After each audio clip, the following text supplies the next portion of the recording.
Welcome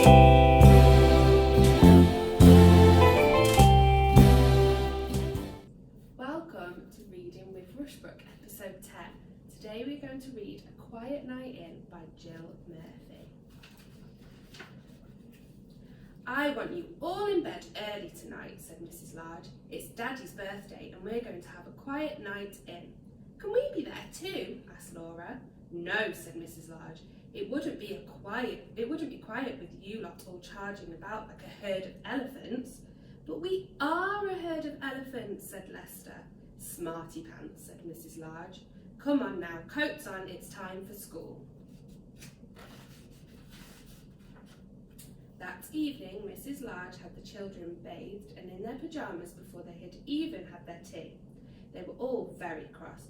It's only 4:30, said Lester. It's not even dark yet. It soon will be, said Mrs. Large grimly.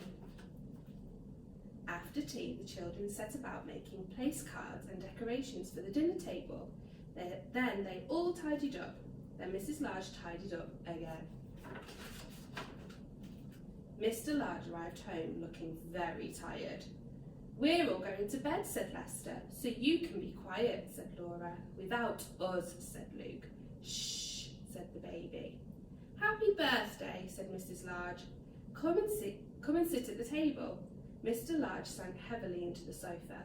It's lovely, dear, he said. But do you think we could have our dinner on trays in front of the TV? I'm feeling a bit tired. Of course, said Mrs. Large. It's your birthday. You can have whatever you want. We'll help, said Luke. The children ran to the kitchen and brought 2 trays. I'll set them, said Mrs. Large. We don't want everything ended up on the floor. Can we have a story before we go to bed? Asked Luke. Please, said Lester. Go on, Dad, said Laura. Just one. Story, said the baby. Oh, all right, said Mr. Large. Just one then. Lester chose a book and they all cuddled up on the sofa. Mr. Large opened the book and began to read. One day, Binky Bush drove out of the big garage. Hello, he called to his friend, Mickey Milkfloat. I don't like that one, said Laura. It's a boy's story. Look, said Mr. Large, if you're going to argue about it, then you can all go straight to bed without any story. So they sat and listened while Mr. Large read it to them. After a while, he stopped. Go on, Daddy, said Luke.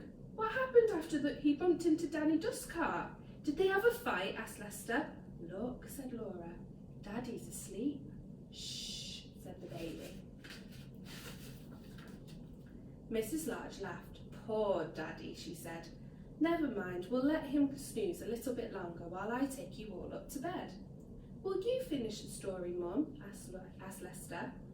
We don't know what happened at the end, said Luke. Please, said Laura. Story, said the baby.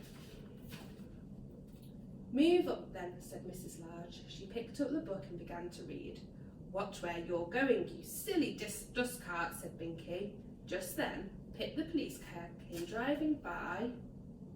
After a while, Mrs. Large's story stopped reading.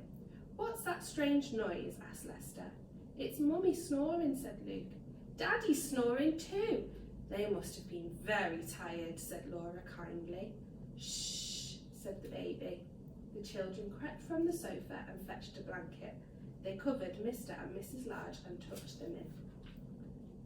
We'd better put ourselves to bed, said Lester. Come on. Shall we take the food up with us? Asked Luke. It is on trays. It's a pity to waste it, said Laura. I'm sure they wouldn't mind. Anyway, they wanted a quiet night in. Shh, said the baby.